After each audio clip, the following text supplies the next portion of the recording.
This meeting is being recorded. So Marielle and I met in 2009. Now, you might remember last month that we had Nora Dunn here and she talked train travel.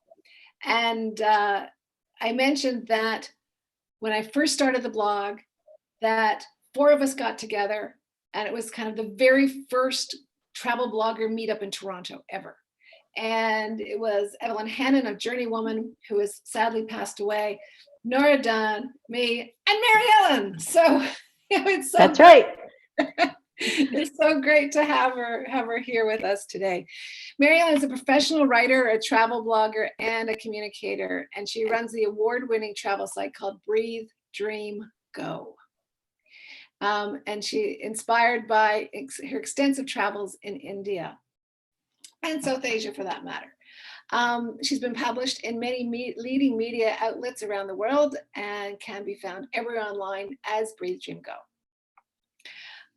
She started traveling in 2005 with a 6-month trip to India, which is a pretty big undertaking as your first trip. She was both following. I decided to just jump into the deep end of the pool. Yeah, and you were solo, right? Yeah, totally. Yeah, solo. So I mean, yeah, talking about the deep end of the pool. She was following her dreams and also recovering from a depression that followed a series of personal losses. So on that first trip, she fell in love with the country. She fell in love with travel and with travel blogging, and she's been doing all 3 ever since. She's spent more than 6 years of the last 14 in India. So she's well immersed, but that wasn't enough. She now lives in North India in Rishikesh, which is the yoga capital of the world. She's Canadian by birth, considers India to be her soul culture.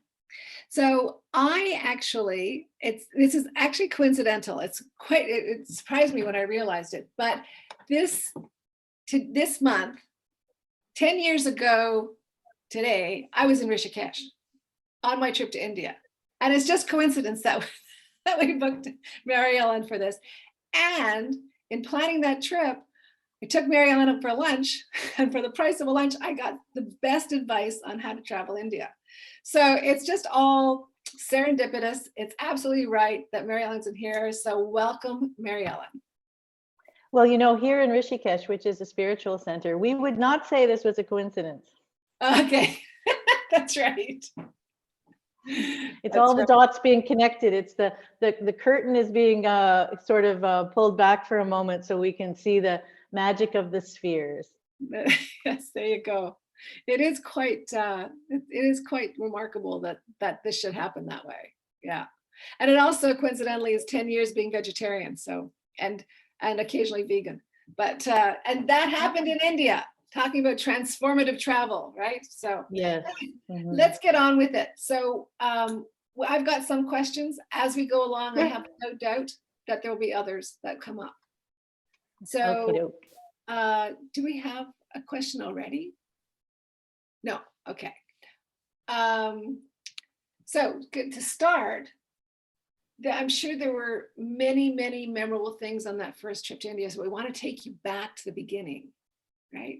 And on that first trip to India, and what was it about that first trip that convinced you that you had to return? Well, that's like the $1 million question, isn't it? I think I started writing and travel blogging and travel writing and in my whole career that I have now, because I was trying to express that. And I mean, those of us who have had transformative travel experiences wherever we went or for how long we went. I mean, for me, it was 6 months in India, but for someone else, it could have been a weekend in Portugal. I mean, who knows, right? For everybody, it's different. But anybody who's had that kind of transformative travel experiences, I hope some people are nodding, they know how profound it is. And they know, and I do believe, and this is why I'm here, I do believe that it does help to go solo.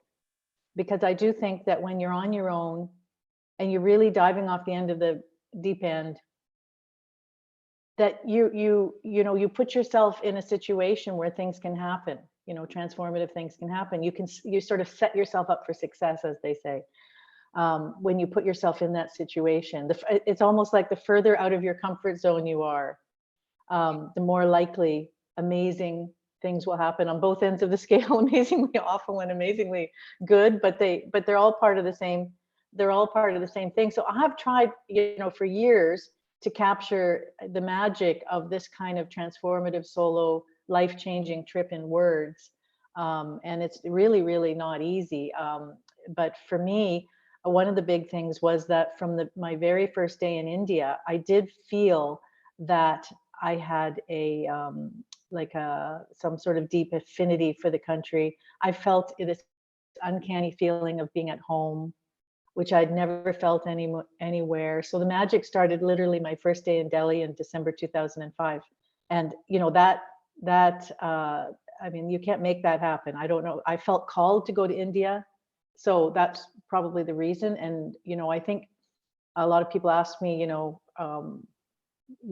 visiting India. I don't think everybody should go. I think that if you feel called to go, you should go. Otherwise, it's not a comfortable place to travel for beginners. So I think feeling called to go really helps, and I certainly did. So I felt that kind of affinity right from the beginning. And again, it was because I listened to that inner voice. I listened to that inner calling. But the other thing is, I was thinking about this question, and I think it's also because, I did a lot of things on that trip that were very engaging. I wasn't just in a bus, looking at India through the window, I did 1 month of volunteering in Dharamshala with the Tibetan community. I was volunteering with a program, a British program actually, to help Tibetan refugee children to acclimatize to life in India. And I was a trained therapist, so they vetted me really carefully a year before I got that position. And it was because of my therapy training that I was given that. They wouldn't just give that position to anybody. And also I did a month-long, very intensive yoga teacher training program in Chennai in a very old, venerable, well-regarded school. I did an Ayurvedic treatment. Like I actually really sort of immersed, into the culture and had very engaging experiences. And I also, I think probably the third thing is just that I went with an attitude. I would call it the attitude of a seeker. I was really open to the experience. I was really open to letting whatever happened happen and not judge it and not reject it. I didn't come with preconceived ideas of how I wanted things to be. I came with this attitude, okay, I'm here, I'm a student, and everything that happens is part of the journey, and everything that happens is meant to happen and is meant to teach me something. And I think that kind of attitude also plays a big part in having a very deep and profound kind of experience. That's lovely, the idea of going as a seeker, right? And also going slowly, having that much time so that you could, a month is a substantial amount of time to get underneath a culture, when you're working with the Tibetan children, and to, for the yoga training and the like, it's enough time to really settle and feel the culture, I think. And make relationships, like I made friends on that first trip that I still have today because I was going slowly. I was spending a lot of time in each place and getting to know people. And so there's that whole debate about traveler or tourist, and I don't know whether it's a semantic debate or not, but I think there is a difference between just looking at a place through the window of a bus and actually really getting involved with it and having real relationships and connecting experiences. So I think that can make a big difference, not to judge it as good or bad, but just if you want to have a profound experience, if you want to have a transformative experience, I think you got to throw yourself in. Yeah. And my experience was that the Indian people are so welcoming. As a matter of fact, I wrote a piece when I got back, arguing that they were the most welcoming people in the world. And it started because when I arrived, I was immersed in a family wedding.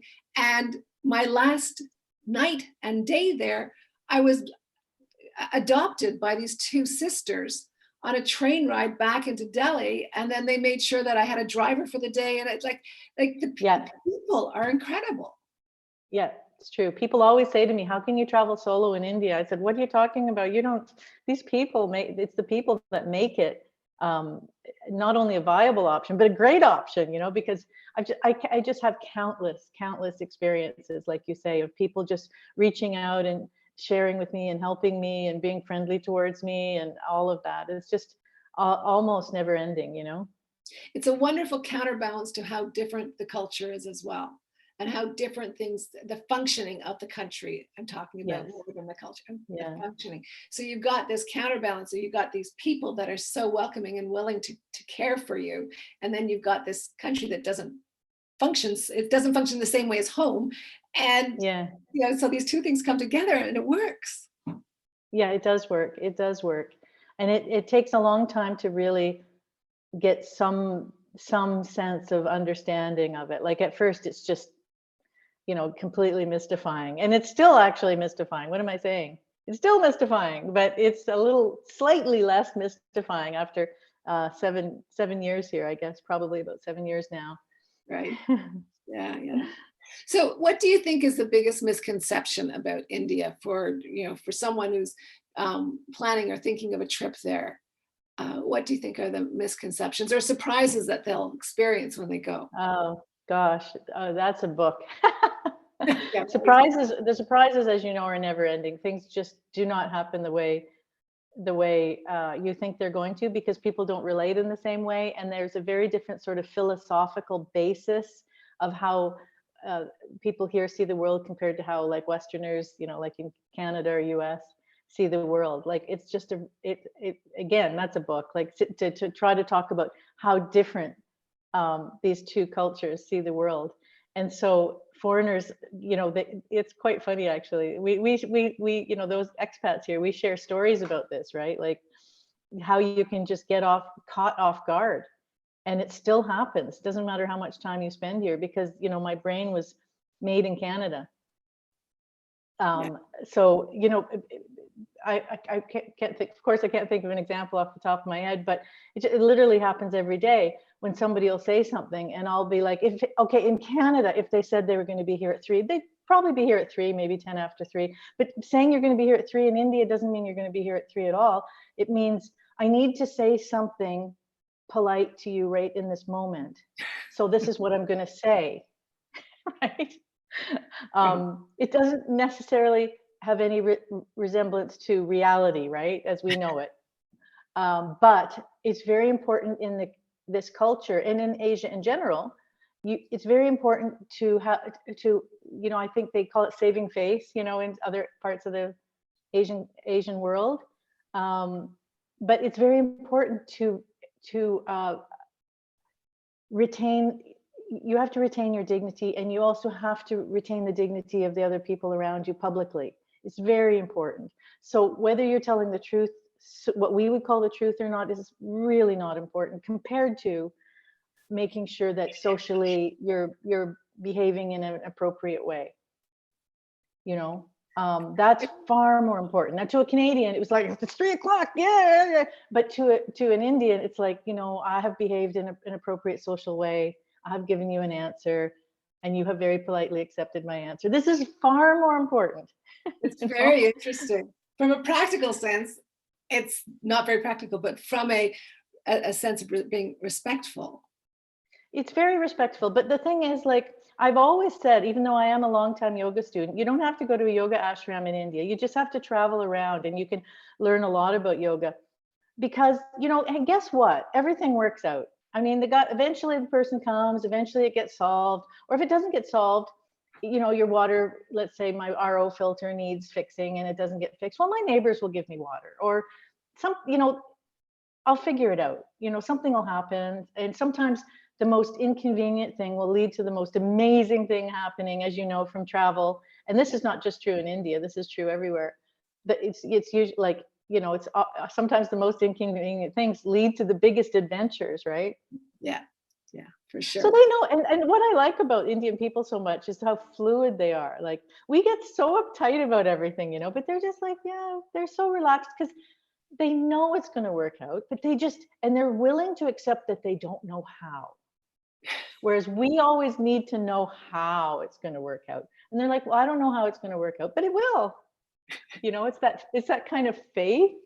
Yeah. And that's a tough one for a lot of Westerners. It's a tough one. And you just take a deep breath, you know, enjoy the moment. Yeah. And, you know, do your yoga, you know, just do your yoga, like just be in the moment, enjoy life. And the person opposite you is just laughing, you know, and have some more tea. And it's a wonderful lesson. It's great. It's not always easy to learn, but it's a fantastic life lesson. Yeah. I suspect it's something that is learned over and over and over again, right? For a Westerner, at least. Yeah, it's never ending. I mean, you're not going to just, you know, get it and that's it. Right. Like you say, the brain's been developed in one country and then it's being transplanted. Mariellen, let's get into some practical stuff. So in terms of time, it's quite a distance to get to India from North America. But what do you think is kind of the minimum amount of time that someone should designate to a trip to India? Like what certain, I mean, it could be limitless, that I know, but what would be the minimal amount of time? Well, I mean, I would love to say 6 months, but that's not practical. But I really, really do think a month, you know, and that's even painful for me to say.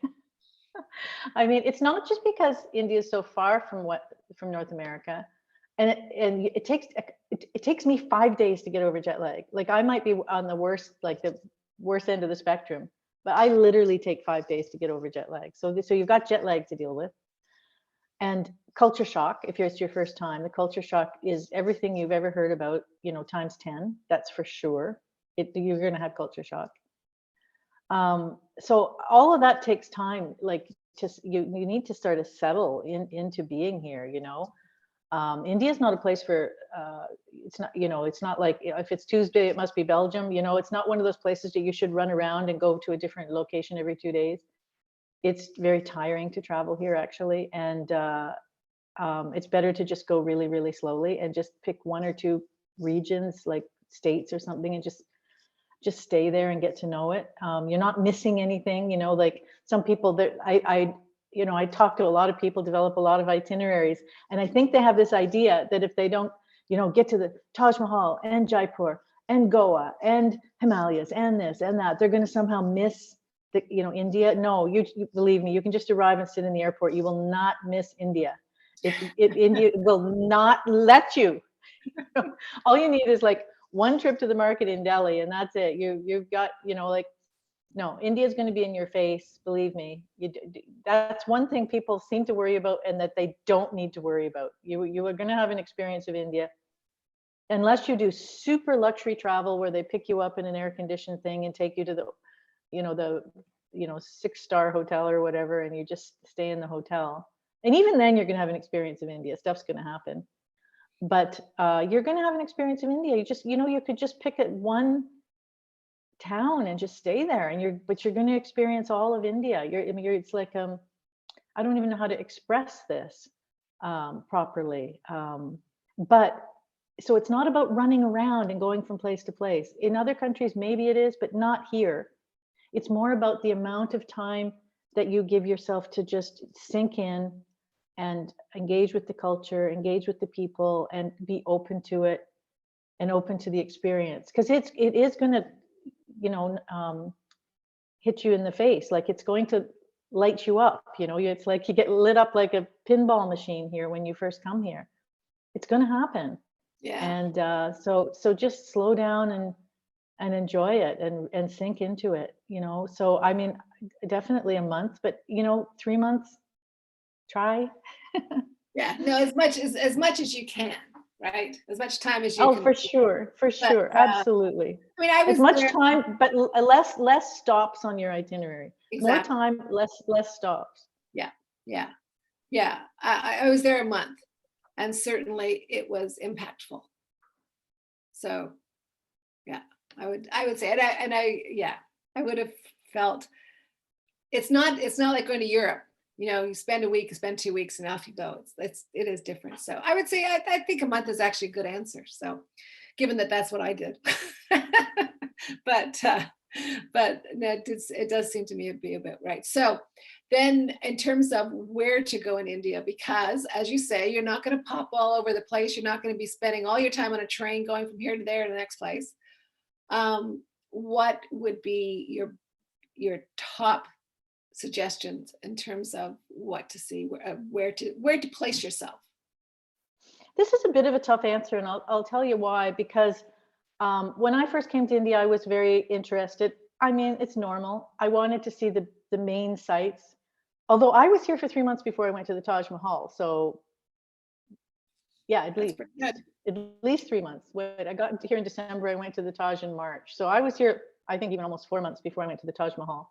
But I mean, my first few trips, yeah, I wanted to see the most sort of famous stuff, the stuff I'd heard about, Varanasi or Jaipur or Udaipur or, the beaches of Kerala or different things I'd heard about. Rishikesh was actually the first place I came in India after Delhi. So I did, get those off my list, right, over a couple of trips. And then I started going further afield and doing sort of like the B list, and then, so I worked, so the truth is, if I give the advice to not go to all those places, it's kind of disingenuous of me, because I did do originally all the famous touristy places. I got them off my list.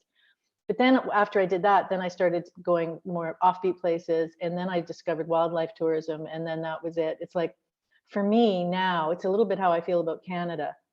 If you go to Canada and you only go to Toronto, Montreal, and Vancouver, in my opinion, you have really not experienced Canada. It's my personal opinion, because I'm a very outdoor type of person. But I think you really need to go to, at the very least, Algonquin Park. You need to experience the Rockies. You need to see the grand, magnificent wilderness of Canada.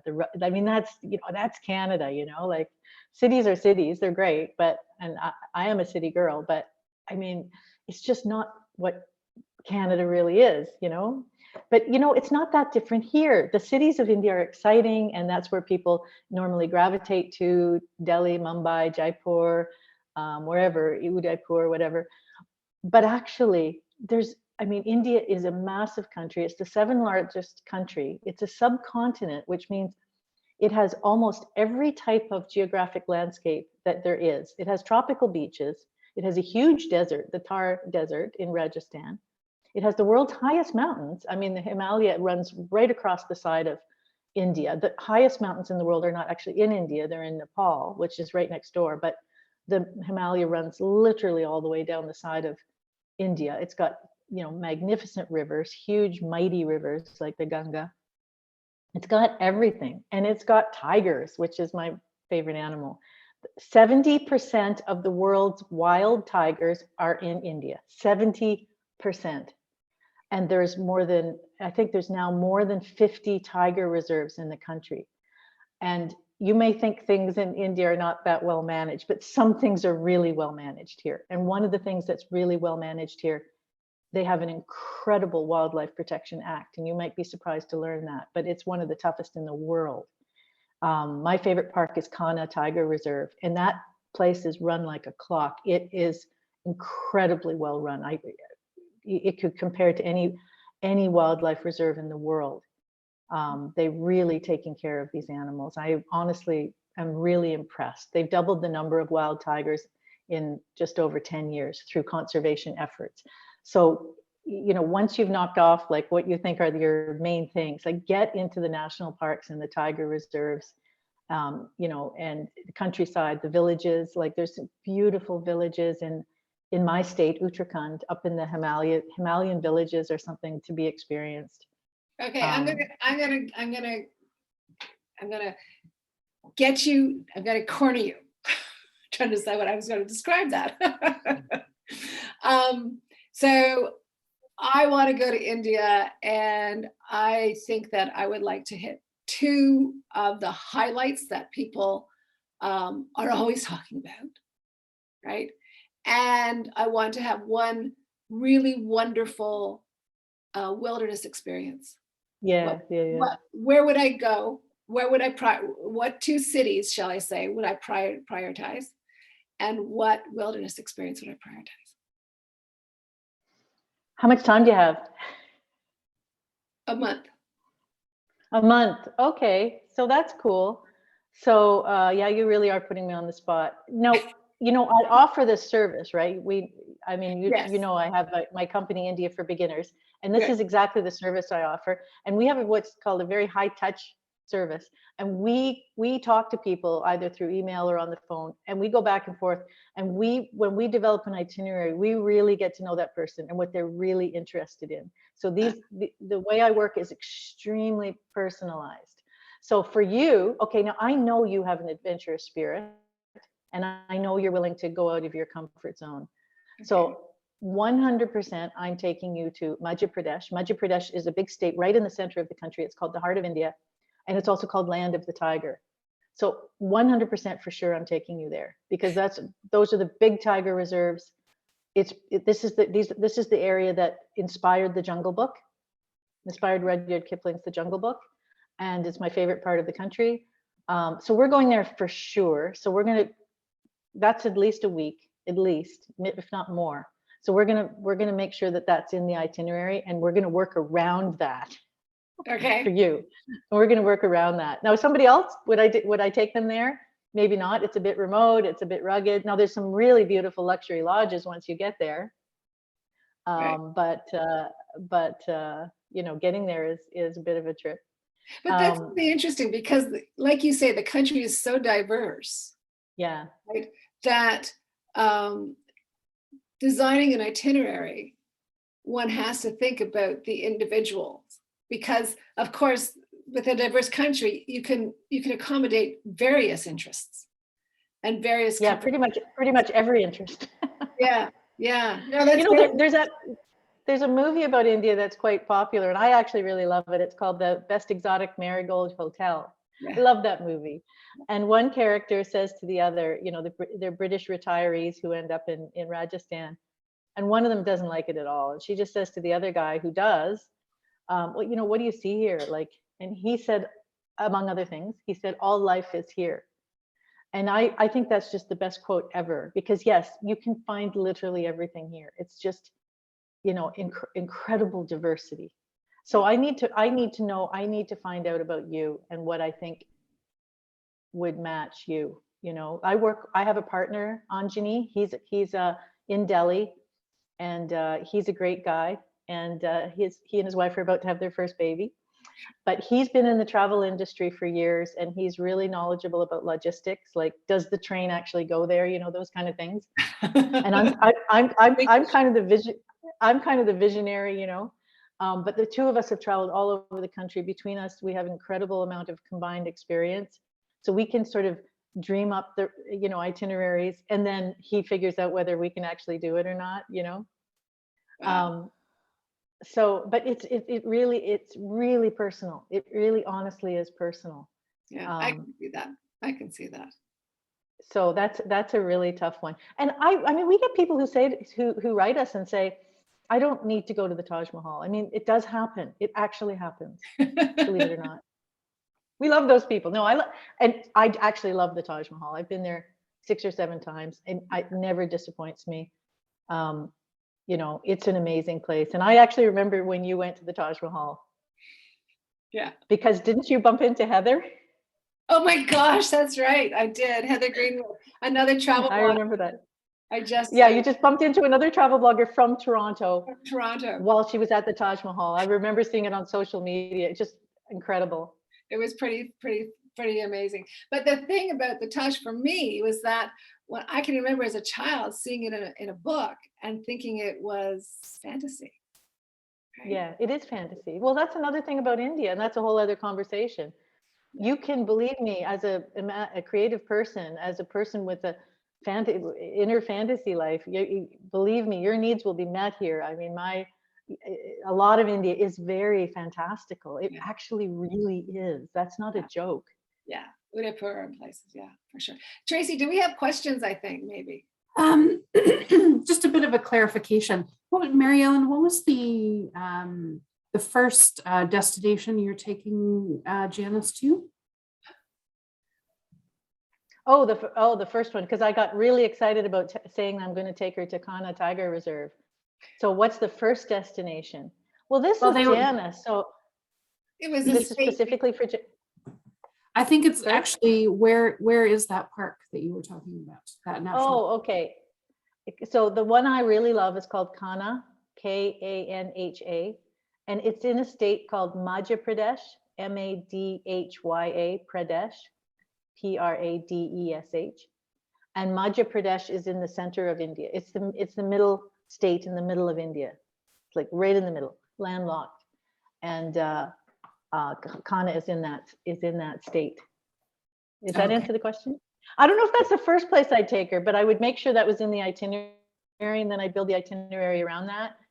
So we would definitely go to other places as well, and probably a couple of urban places. Like maybe in the case of Janice, I'd probably maybe start in Mumbai, because I love Delhi, but Mumbai is a really special, exciting city.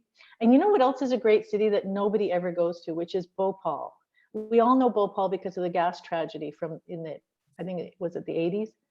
But actually, Bhopal is a really beautiful city, and Bhopal is a great jumping off point. It's in Madhya Pradesh, it's the capital, and it's a great jumping off point for the tiger reserves. I would like to take Janice to Bhopal.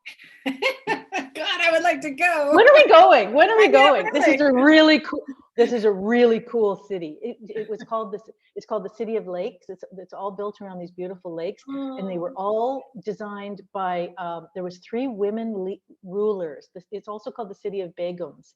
There was 3 Muslim women rulers in the late 1800s, one after another, that broke the incredibly. It's unbelievable. They broke the mold of kings. Muslim kings ruling that princely state, but there was 3 women in a row, and what they did was they transformed this city into a beautiful city of lakes and palaces. It's really something special. It's not on the tourist radar at all. Right.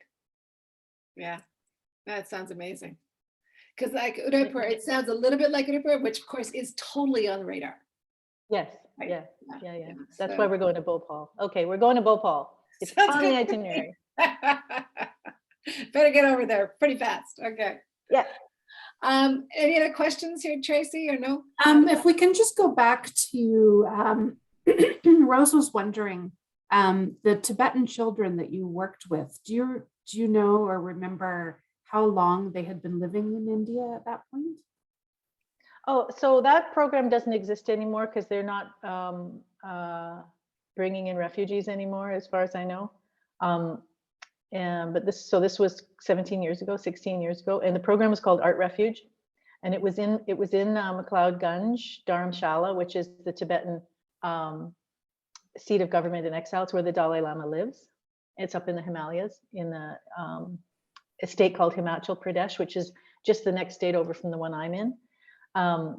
And so what happened? What they did was they brought the refugees. They smuggled refugees, the refugees kind of walked out. They escaped actually from the Tibet Autonomous Region of China, and they made their way to Nepal over the mountains. Some of them, many people unfortunately died, and the ones that came to Nepal, then they were sort of situated. Then they were sent on to different locations. So some of them came to this Tibetan refugee center in Dharamshala. Lucky ones, because they got to live in the same town as the Dalai Lama, right? And the first thing they did with the children was they had this program called Art Refuge, and it was on the rooftop of the reception center. So the children were quite traumatized because actually they were separated from their parents a lot of the time. So they would show up here, they were unwell, they were traumatized. It was really bad situation. So the first thing they would do is they'd go into this program, this refugee center program, and all we would do is art therapy with them. You know, like we just get them drawing and talking and having fun. And we made butterflies. I've got a story on my blog called Butterflies Are Free about working with these children and making these little paper butterflies, and just get them used to being there. And once they were stable physically and emotionally, then they would go to the school. There was a Tibetan children's village school there that was really impressive, very incredible. So they would stay in that program for about a month. Approximately, it depended on the child, until they were ready to integrate into the school. Does that answer the question? It was a very beautiful experience, really moving. I think that does answer it. And I have just one more. It's not a question, but it's a comment, and I didn't want it to get lost because I thought it was really lovely. That Catherine said she really appreciates your hard-won wisdom and maturity that you're bringing to this conversation, and talking about going slow and sinking in and culture shock and all that. So I just wanted to make sure that you heard that. Oh, thank you very much. That's really moving. Thank you. Yeah, it's like, you know, it is a long journey, right? I think we can all say that about our lives. There's a book actually about India called Such a Long Journey, I think. Now I'm blanking on the name, but it's true. I mean, yeah, isn't anything really good in life, you know, like a long journey? Everything that we've gained that's really good, isn't it usually a long journey? Yeah. Yes, I think it is. And Karen is asking, what made you pick Rishikesh as a place that we're going to settle down? Okay, thank you. I love this question. So again, now we're going to look at the difference between East and West. So I believe that Rishikesh chose me, first of all, because what happened was, for years actually, yeah, Janice probably remembers, I used to travel back and forth between my home and my apartment in Toronto in High Park and India, and I used to spend 6 months in each country. And I found that very tiring after a while, and I wanted to make a decision. Like, I guess I wanted to move to India, but I didn't feel ready. And then one day I did feel ready. You know, I just woke up and felt ready. So I gave up my apartment, and this was 3.5 years ago. And I came to India, and I just came to India with lots of luggage, and I just said, okay, India, find me a home. And I didn't have really a fixed idea. I just trusted, you know, I'd had a lot of time in India. So then I developed some trust in the process. And I said, okay, you know, find me a home.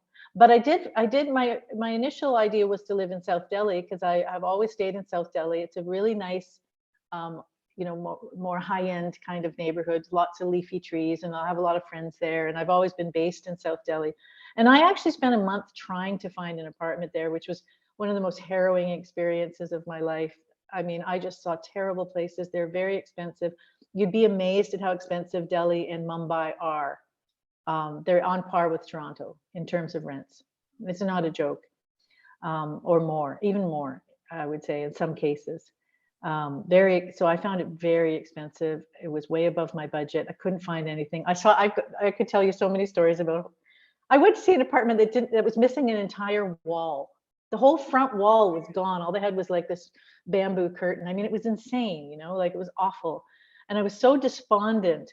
And I came up to Rishikesh to just recover in an ashram that I like to go to outside of Rishikesh.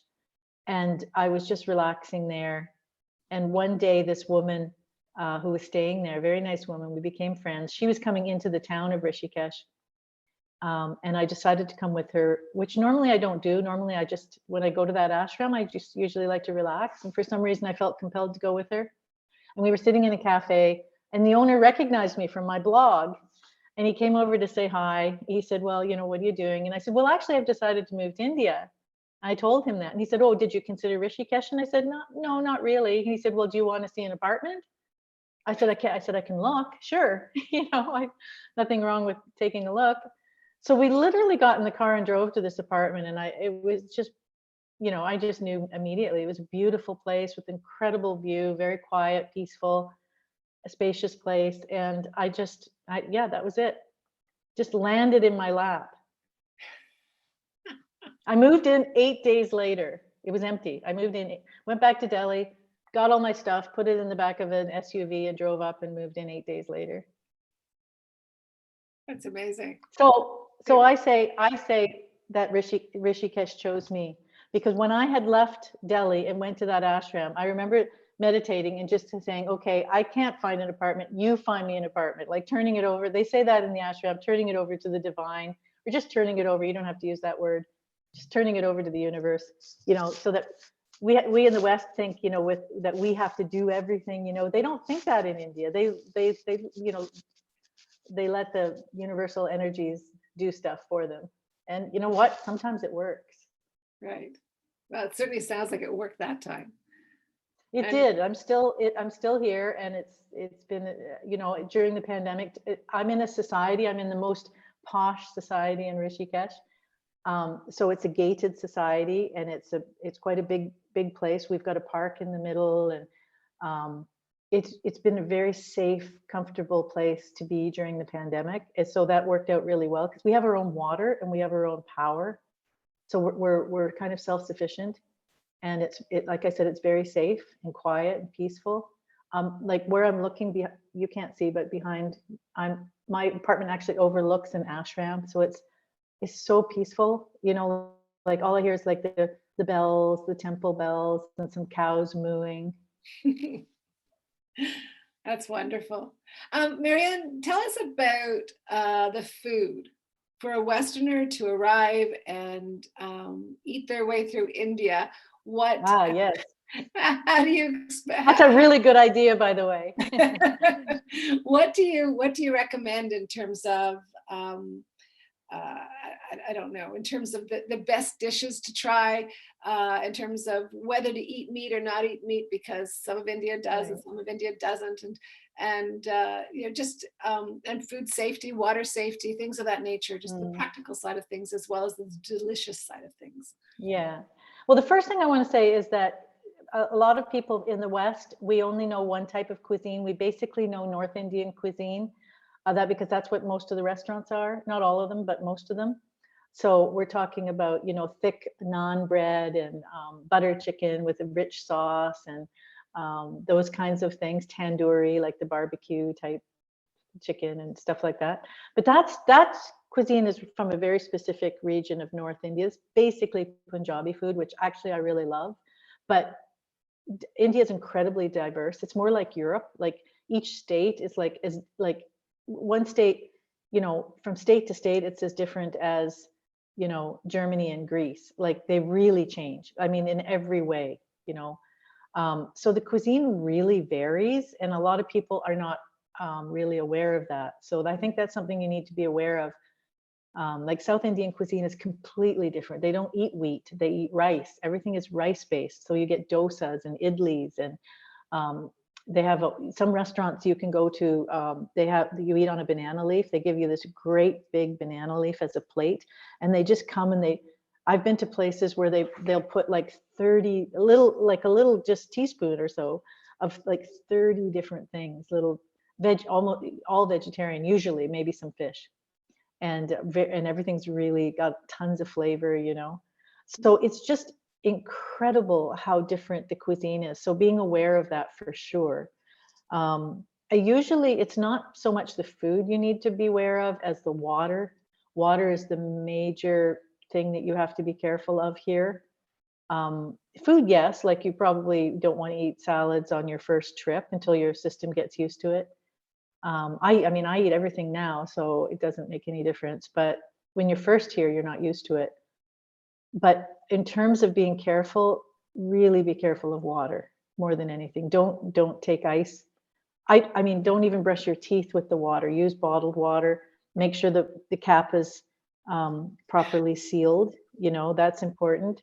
I'm actually a big believer in I have in my house what's called an RO filter. I spend a couple of $100 to get that installed. And it's a reverse osmosis filter, and they're everywhere. They're in every restaurant, every home. Everybody has an RO filter. Nobody, which is very, at the middle class level and above, for sure, everybody's drinking filtered water in India. So I do go around with a reusable bottle. I don't like to use plastic, and I just fill it up as I go. And I find, Like I now go to a restaurant, if it's a nice restaurant, decent restaurant, I just drink the water that they give me because I know, like I sometimes make sure, sometimes I forget, but they won't give you tap water, like they'll give you filtered water. And so it's good to get over your fear of filtered water, it's fine. It's probably better than bottled water, actually. Yeah. I have a few questions piling up here now. So one is, Maria wonders if you have been to Meghalaya, which she says she understands as a matrilineal society. Oh, I've heard all about that. Yeah, I haven't been there. Now that's in the Northeast, and that's the one area I've hardly explored. I've only been in Sikkim. I've been in Darjeeling, which is kind of like the gateway to the Northeast. And I really need to explore that area. And there's actually 7 states there, small ones, and they're called the Seven Sisters. They're actually called the Seven Sisters. And that area, yeah, that's known for being matrilineal. That's something I really want to explore, and I haven't been there yet. It's the most untouristed part of India. Okay. Now here's a really interesting question. When you're in your apartment in Rishikesh, what is a typical day like for you? Don't ask. I'm a workaholic.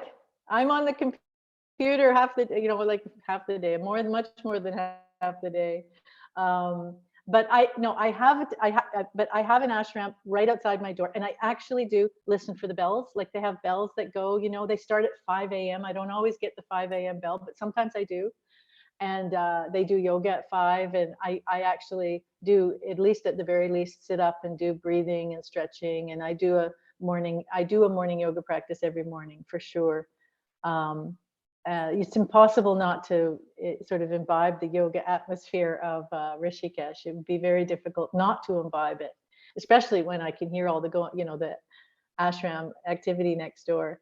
But I work at home. I'm a remote worker, so I'm working on my computer. But Rishikesh is, if people don't know it, it's very picturesque. It's a beautiful place. And I've tried to tell my family back home, I'm trying to describe it, and I always say, well, it's like Banff, except with monkeys. And so it's a little bit like Banff. Like it's got a beautiful river that runs through it, the most famous river of India, the Ganga. The Westerners call it the Ganges for some reason that people in India don't understand. It's the Ganga. And Rishikesh is exactly the place where the Ganga starts to leave the mountains. We're the foothills of the Himalaya here, but we're literally at the far end of Rishikesh is where the plains start. But at the other end is still mountainous. So it's literally the place where the Ganga comes out of the mountains. It's very beautiful. And the river itself in the winter for about 6 months, it's the most gorgeous color of green. It's like unbelievable. It's a glacial river. It's freezing cold. Even in the hot, when it gets really hot here in the summer, it's still cold. And it's very beautiful. So everybody is drawn to the river. So I walk down by the river, if not every day, every other day, I'll walk down. It's not far from me, walk along the river. I mean, this is the river draws everyone here. That's why we're all here, to be honest. And Rishikesh is really changing. It's becoming more of a leisure destination, but along the river is very sacred. So it's only just ashrams and ghats, like the steps, temples. It's very serene most of the time. It does have whitewater rafters now going through it. They've been allowed the last few years, but it's still a very serene place. Social life here is just going, there's a lot of cafes and they're almost all outdoors. So just again, during the pandemic, this has been a really great place to be because everything is outdoors here. So meeting for friends, you're always sitting outdoors. It's got a very temperate climate. Socializing is almost always in an outdoor cafe, and it's all vegetarian here, and no alcohol and no meat are allowed in Rishikesh because this is a sacred town. Okay. Ellen wonders how power is generated in your community. Well, we do have power from the state or whatever, but we have our own generator. We've got this massive generator for the society. I'm very lucky it's not near my place because when they turn it on, it's noisy. So there's like some cottages right outside where the generator is, so they would be hearing that. But anyway, when the power goes out, which it does several times a day, and a lot more during air conditioning season, after about a few seconds, it comes back on because our generator kicks in. So that now people just living in regular houses and in the market and stuff, if you don't have a generator, you just don't have power. But we always have power here. Okay. Well, that's it for the question. But actually, I have a question. Okay. Which is what is the situation now in terms of tourists coming? Is it No, there's almost no foreign tourists in India. There's a handful. That's it. Yeah. Lots of domestic tourists. I mean, my town is overrun on the weekends, overrun with domestic tourists coming from Delhi and just getting out of the city, you know. But there's normally in Rishikesh, there's up to 3,000 foreigners at this time of year. And now I would say there's 100. Wow, Wow. that's a big difference. Oh yeah, this is a different town than it used to be. Yeah, imagine. Wow. Okay, we're at that last question, which is basically it's always a question. If there's one thing a person should know, you know, as they embark on a trip to India, what should it be?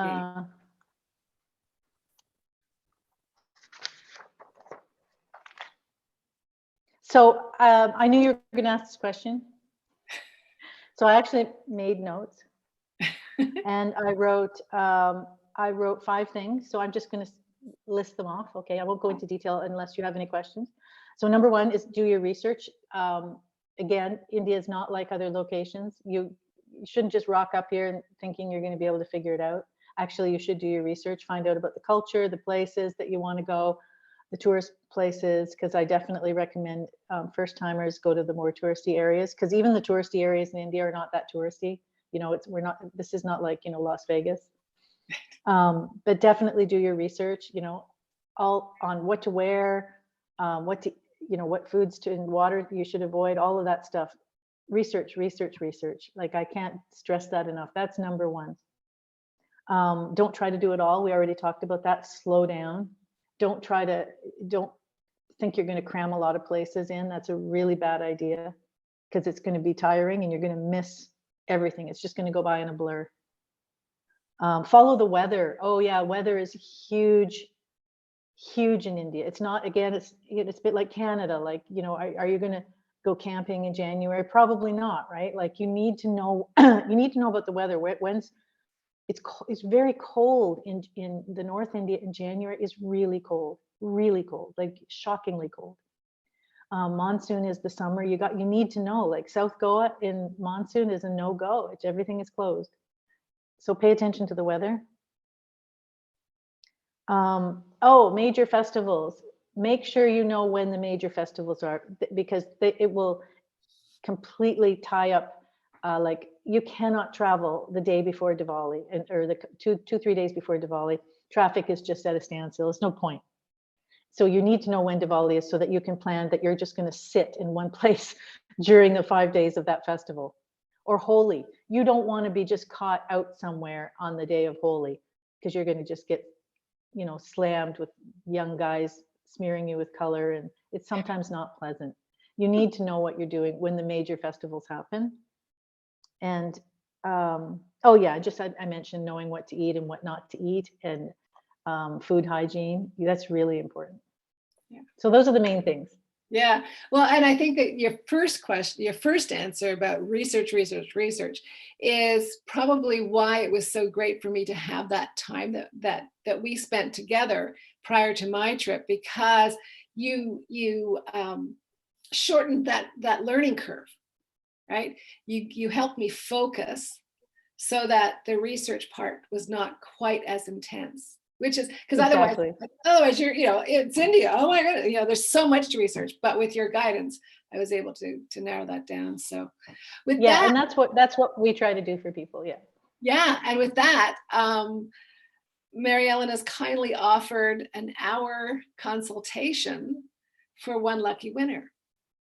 And the consultation will include advice and itinerary planning. Like if you plan to come to India, I can help you plan your itinerary, which is really helpful, believe it or not. Like, believe it, Yeah. for sure, for sure. So Tracy, you want to take it from there? Okay, so if you would like to put into the chat a number between 1 and 100, and I asked Mariellen for a number before we started, so whoever comes closest to it without going over will win the prize tonight. Ooh, we've got quite the range here. This is good. This is always fun to watch when you know the answer. And this is a great prize. King. And I think King is a little unclear on the rules. Okay, I think that is everyone. And the winner is Maria, because the number that Mariellen gave me was 8. So you couldn't have been closer without going over. So we will get in touch with you later this week to arrange that. So congratulations. Yeah, that's wonderful. It's funny, the first entry as well. So that worked out really well. Really well. are you going to call that a coincidence too? Oh, Mariellen, I have to relearn my Indian experience, don't I? Yeah, I'm working on your itinerary right when I get off this call. Okay, Mariellen, you need to share with us again where people can follow you, social media, your site, all of the rest. So online, I'm known as Breathedreamgo. Breathe with an E at the end, Breathedreamgo. It's actually kind of a mantra, breathe, dream, go. And that's my main blog. Hundreds of articles about travel on that blog. And I'm on all the platforms as Breathe, Dream, Go. But my custom tour business is called India for Beginners. Again, I have a website, indiaforbeginners.com, and Breathe, Dream, Go is breathedreamgo.com. These are both websites. So that's a really good place to start. So India for Beginners, we do small group tours, but our specialty is custom tours. So when people want to go, we customize itineraries for them or their friends or solo. I do a lot of solo travelers from Canada and the US. That's kind of our specialty. And we take very good care of you. We'll meet you at the airport. We make sure you get a SIM card. We're in touch with you by WhatsApp 24/7. We don't travel with you, but we're in the background all the time. So we're very motivated to help women travel safely and well. That would be very comforting, I think. Yes, sure. it is. And there's been there's been several situations where I've gotten WhatsApps, or my partner Anjani has gotten WhatsApps from people. And sometimes it's just a question, how much should I tip?